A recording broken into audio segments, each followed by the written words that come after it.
Pagi itu, langit Jakarta mendung. Awan gelap menggantung rendah seakan menyembunyikan murka yang akan terjadi. Di sebuah jalan sempit di kawasan Jakarta Barat, terlihat seorang gadis berambut panjang berjalan sendirian sambil menenteng tas selempang hitam. Gadis itu mengenakan jaket denim lusuh, celana jeans, dan sepatu kets yang tampak sudah usang. Namanya Sania Rahmadani, usia 22 tahun. Dari penampilannya, Sania memang tampak seperti gadis biasa, mungkin anak kos atau pegawai kecil yang hendak berangkat kerja. Namun, tanpa Sania sadari, di ujung gang sudah menunggu 3 orang lelaki berseragam polisi. Mereka berdiri santai di samping sebuah mobil patroli dengan logo Polsek. Namun dari cara mereka memandang, sudah jelas mereka bukan sedang bertugas resmi. Mereka mengincar siapapun yang terlihat sendirian dan mudah ditekan. Mbak sini dulu, seru salah satu polisi, Aibtu Pramana, seorang lelaki bertubuh besar dengan perut buncit. Sania terhenti. Ia menoleh, mendapati tatapan arogan dari ketiga polisi itu. Ia tahu betul modus mereka. Razia dadakan tanpa surat tugas, ujung-ujungnya pemalakan. Sania menarik napas, mencoba tetap tenang. Ada apa, Pak? Tanyanya dengan sopan. Tolong tunjukin identitas, dong. KTP, SIM, atau apalah. Kamu kelihatan mencurigakan, sahut Pramana dengan nada meremehkan. Sania mengeluarkan dompet dan menunjukkan KTP-nya. Tapi Pramana malah tersenyum sinis, lalu berkata, wah, ini KTP-nya kayaknya palsu. Nih, mau kita bawa ke kantor atau mau bersin di sini aja? Sania tahu maksudnya. Uang tebusan. Dia tahu persis kalau dia memilih bersin di sini, maka mereka akan minta uang dalam jumlah besar. Maaf, Pak. Saya nggak bawa uang banyak. Saya mahasiswa, baru mau ke kampus, jawab Sania datar. Namun, jawaban itu membuat para polisi tertawa mengejek. Mahasiswa? Alasan basi. Kalau nggak mau ribet, kasih aja Rp500.000. Kalau nggak, siap-siap ikut kita, ancam Bribka Seno. Polisi lainnya dengan raut wajah licik. Sania mulai merasa geram. Tapi ia tetap menahan diri. Saya tidak salah apa-apa, Pak. Tidak ada alasan Bapak menahan saya, ucapnya tegas. Kata-katanya membuat Pramana naik pitam. Dengan kasar, dia mendorong Sania hingga terhuyung. Kamu ngelawan, ya? Jangan belagu kamu, cewek. Kalau kita mau, sekarang juga kita bawa kamu ke kantor, bikin berita acara semau kita. Teriak Pramana sambil menjambak kerah jaket Sania. Orang-orang di sekitar cuma melirik sekilas, tapi tidak berani ikut campur. Arogansi oknum polisi memang sudah menjadi rahasia umum, dan warga kecil lebih memilih menunduk daripada kena getahnya. Tapi Sania tidak seperti orang kebanyakan. Dengan cepat, tangannya mencengkeram pergelangan tangan Pramana dan memutar dengan teknik kuncian. Pramana terperanjat. Sebelum sempat bereaksi, Sania melepaskan kunciannya dan melangkah mundur. Sikap tubuhnya berubah. Tegap. Matanya tajam mengawasi. Saya sudah bilang, jangan main-main sama saya, Pak, ucapnya dengan nada dingin. Pramana, yang merasa dipermalukan, maju lagi dengan emosi. Kurang ajar. Kamu mau ngajarin hukum ke polisi? Hah? Rasain ini. Bribka Seno dan Brigadir Ilham pun ikut maju. Mereka bertiga mengurung Sania di tengah jalan, dan di saat itulah, sebuah kejadian tak terduga terjadi. Ilham mencoba memegang tangan Sania, namun dalam hitungan detik, Sania memutar tubuhnya, mengunci pergelangan tangan Ilham dan membantingnya ke tanah dengan gerakan bersih. Ilham terkapar dengan wajah mencium aspal. Seno terpaku sesaat, tapi langsung menyerang dengan tendangan ke arah perut. Namun Sania membaca gerakannya. Ia memutar tubuh, menangkap kaki Seno, dan menjatuhkannya dengan sapuan kaki yang cepat. Tubuh Seno menghantam mobil patroli, membuat dentuman keras yang mengejutkan warga. Hanya tersisa Pramana yang kini menahan amarah sekaligus ketakutan. Ia mundur beberapa langkah. Kamu siapa? Hah? Bentaknya, namun suaranya bergetar. Sania mendekat perlahan. Bapak tidak perlu tahu saya siapa. Tapi saya janji, setelah ini, Bapak bakal ngerti arti hukum yang sesungguhnya. Orang-orang mulai berkumpul. Beberapa dari mereka merekam dengan ponsel. Situasi mulai memanas, dan Pramana, untuk pertama kalinya, merasa terpojok di hadapan seorang gadis yang sebelumnya dia kira hanya anak kecil tak berdaya. Kerumunan warga di sekitar mulai ramai. Suara bisik-bisik terdengar di mana-mana, sebagian mengira Sania adalah anggota keluarga aparat, namun banyak juga yang berpikir dia sekadar gadis biasa yang nekat. Aibtu Pramana yang tadi begitu garang kini berkeringat dingin. Dua rekannya, Bribka Seno dan Brigadir Ilham, masih meringis kesakitan di tanah. Seno memegangi bahunya yang terkilir, sedangkan Ilham berusaha bangkit dengan wajah memerah karena malu. Mbak, kita bicarakan baik-baik aja ya, gak usah rame-rame begini, kata Pramana, mencoba menyelamatkan muka. Sania menatapnya tajam. Bicarakan baik-baik? Setelah kalian menuduh saya tanpa alasan, meminta uang tebusan, dan mencoba memukul saya? Pramana terdiam. Warga mulai merekam lebih banyak. Pramana tahu situasi ini bisa menjadi bumerang besar jika sampai viral. Sania mengeluarkan ponsel dari saku jaketnya, menghubungi seseorang. Komandan, izin melapor. Saya Sania Rahmadani, saat ini ada di lokasi. Menyebutkan nama jalan. Saya baru saja menjadi korban pemerasan oleh oknum polisi polsek setempat. Perintah selanjutnya, Komandan, katanya lantang, dengan nada formal. Pramana terperangah. Seno dan Ilham pun mendongakkan kepala.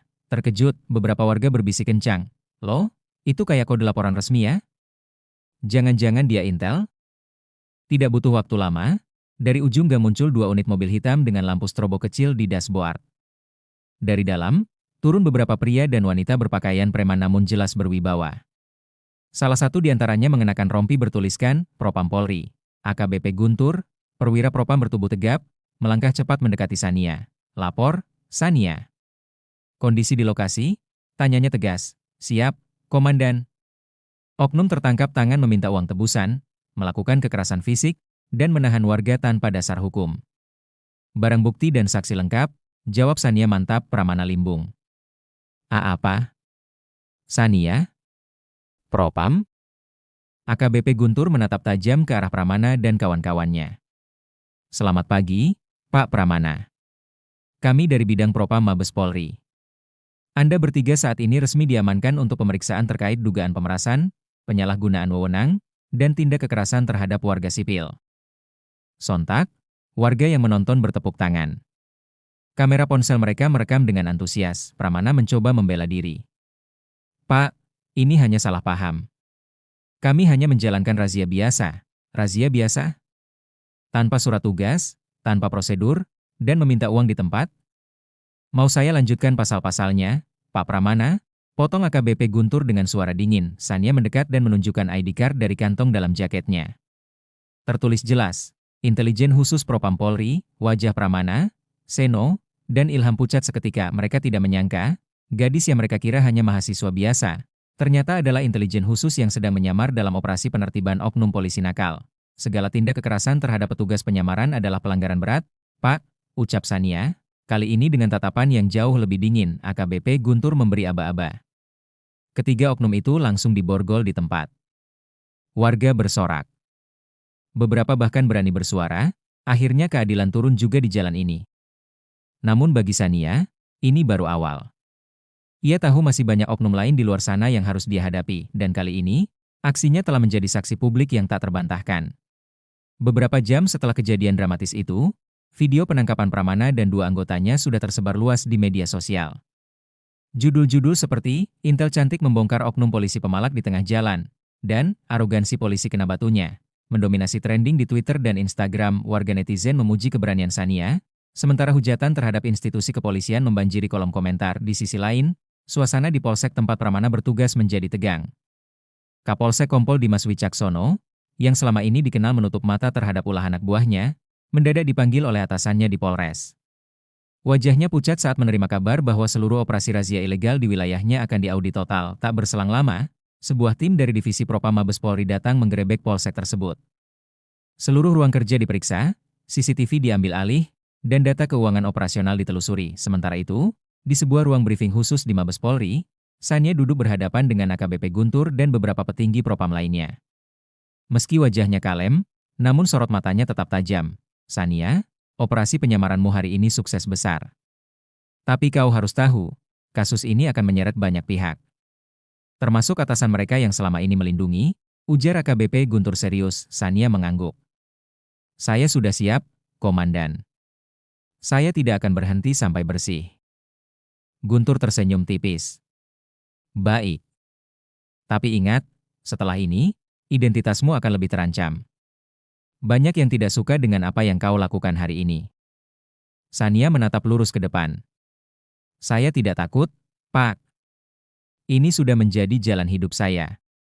Di sisi lain, Pramana, Seno, dan Ilham duduk di ruang tahanan internal, wajah mereka kusut. Mereka sudah diperiksa intensif dan diminta membuka jaringan oknum lain yang biasa bermain di lapangan. Tapi mereka lebih memilih diam, namun kebisuan mereka tak bertahan lama. Sore itu, Kapolsek Dimas Wicaksono sendiri digelandang ke ruang pemeriksaan, wajahnya muram tanpa daya.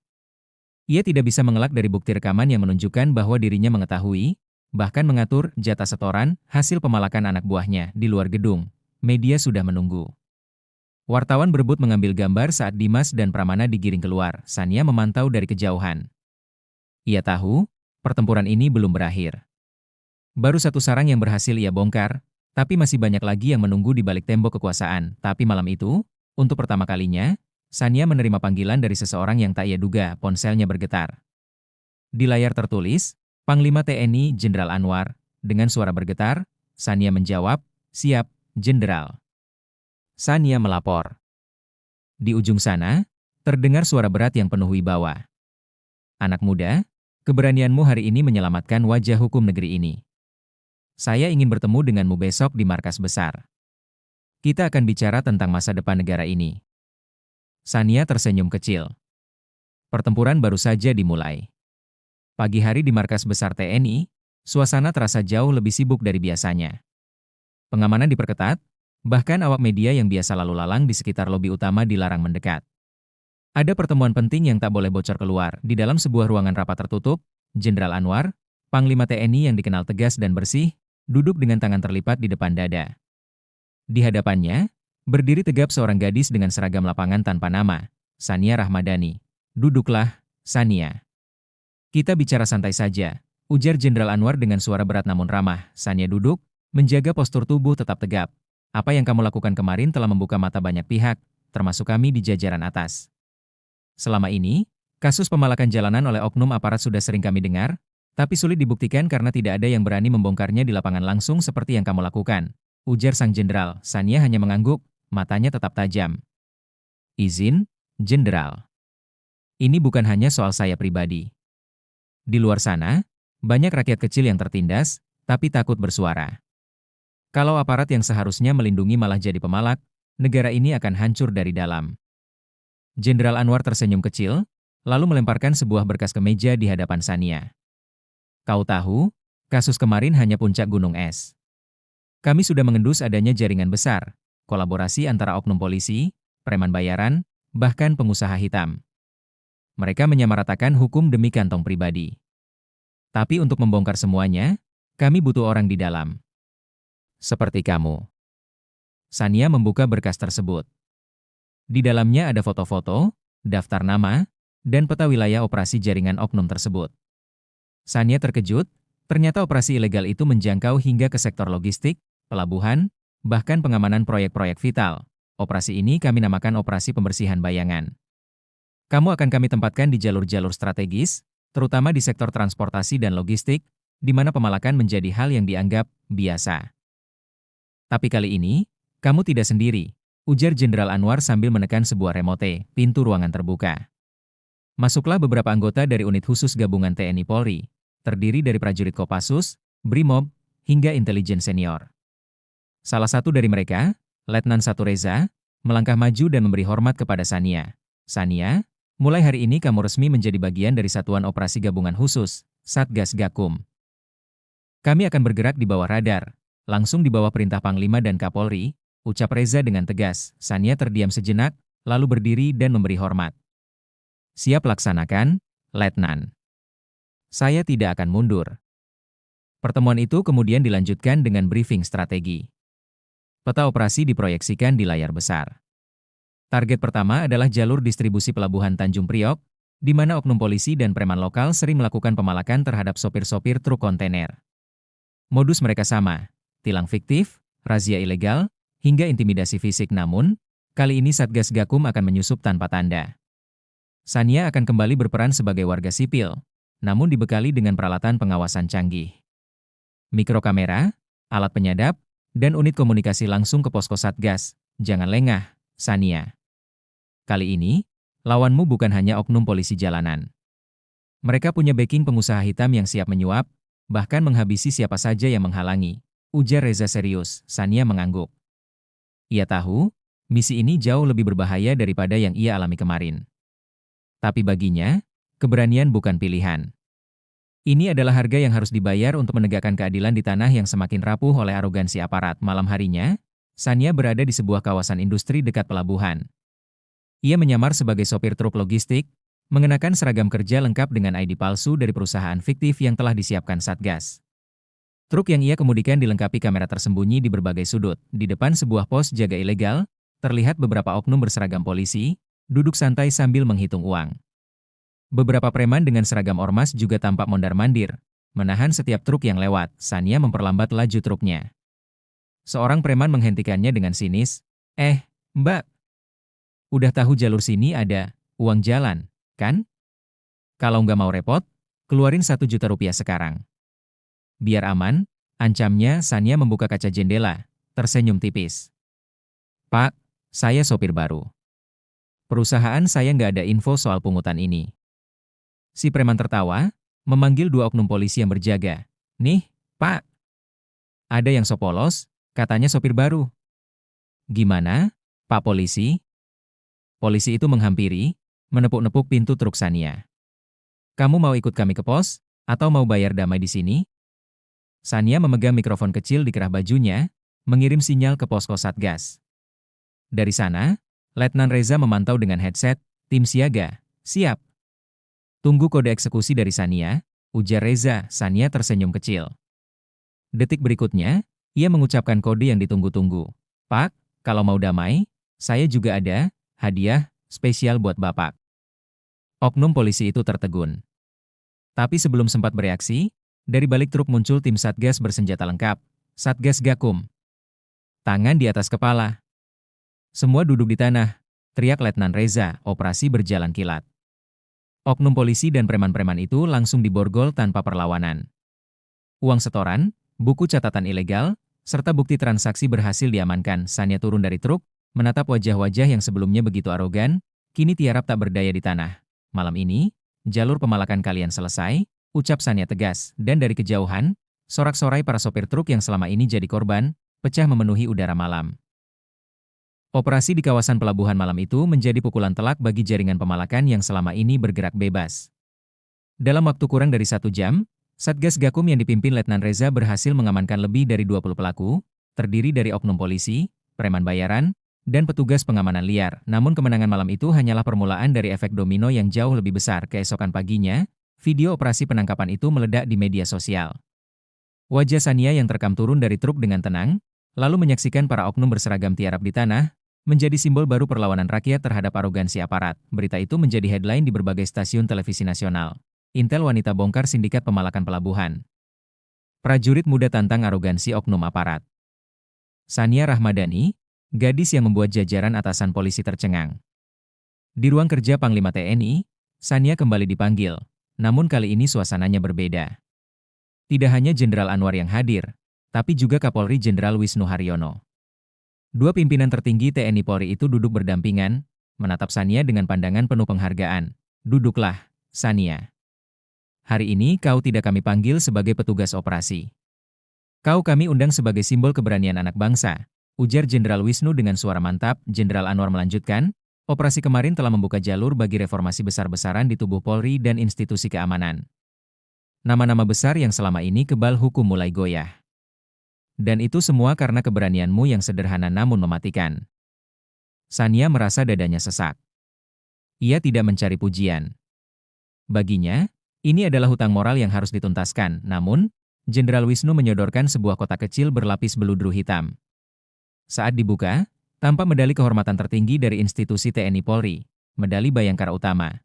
Sania Rahmadani, dengan ini secara resmi kami anugerahi penghargaan tertinggi atas dedikasimu menegakkan kehormatan hukum dan keadilan di negeri ini, ucap Jenderal Wisnu. Tepuk tangan bergema di ruangan itu, diiringi sorot kamera media yang telah diundang secara khusus. Namun, Sania hanya tersenyum kecil. Izin berbicara, Jenderal.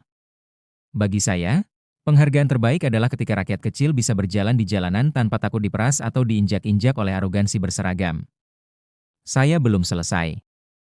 Jenderal Anwar tertawa lebar, penuh bangga. Itulah kenapa negara ini butuh lebih banyak orang sepertimu, Sania. Namun Sania tahu, pertempuran ini belum usai. Malam harinya, di sebuah gedung mewah kawasan SCBD, sekelompok pria berpakaian rapih berkumpul dalam ruang tertutup. Di antara mereka adalah para pengusaha hitam yang selama ini menjadi backing dari oknum-oknum aparat di lapangan. Salah satu dari mereka, pria berjas abu-abu dengan cincin berlian besar di jarinya, memukul meja dengan keras. Gadis sialan itu. Dia menghancurkan jalur kita. Kalau dibiarkan, dia bisa mengobrak-abrik semua jaringan. Namun di saat pertemuan semakin memanas, sebuah tayangan video diputar di layar besar ruangan. Terlihat wajah Sania, dengan kalimat tegas, siapapun yang menjual hukum demi uang, kalian bukan hanya musuh negara. Kalian adalah pengkhianat bangsa. Dan pengkhianat harus siap menerima hukuman. Ternyata, gedung itu telah disadap oleh Satgas Gakum sejak awal. Dan tepat ketika pintu keluar hendak ditutup, puluhan pasukan gabungan TNI Polri menyerbu masuk. Para pengusaha hitam itu tak sempat kabur. Satu persatu diborgol, wajah-wajah yang selama ini berdiri di balik layar akhirnya terseret ke permukaan. Keesokan harinya, Indonesia gempar. Penangkapan besar-besaran terhadap pengusaha, oknum pejabat, hingga aparat yang terlibat jaringan pemalakan ilegal diumumkan secara terbuka di depan media.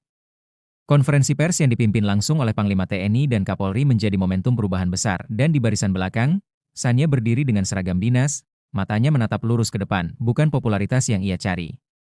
Bukan penghargaan. Tapi hakikat hukum yang sesungguhnya. Beberapa minggu kemudian, di sebuah kafe sederhana di Jakarta, Sania duduk sendirian, menikmati secangkir kopi. Seorang ibu-ibu sederhana mendekatinya dengan ragu. Maaf, Mbak Sania ya? Yang diberita kemarin? Sania tersenyum ramah. Iya, Bu. Ada yang bisa saya bantu? Ibu itu mendudukkan diri dengan mata berkaca-kaca. Terima kasih, Nak. Suami saya sopir truk, dulu sering dipalak dan dipukuli. Tapi sekarang, katanya jalur udah bersih. Mbak Sania pahlawan kami. Sania terdiam. Kata-kata itu lebih dari cukup baginya, dan sejak hari itu, nama Sania Rahmadani tidak hanya dikenal sebagai intel cantik yang membongkar arogansi oknum aparat. Ia menjadi simbol keberanian sipil, bukti nyata bahwa satu tindakan kecil bisa memicu perubahan besar di negeri.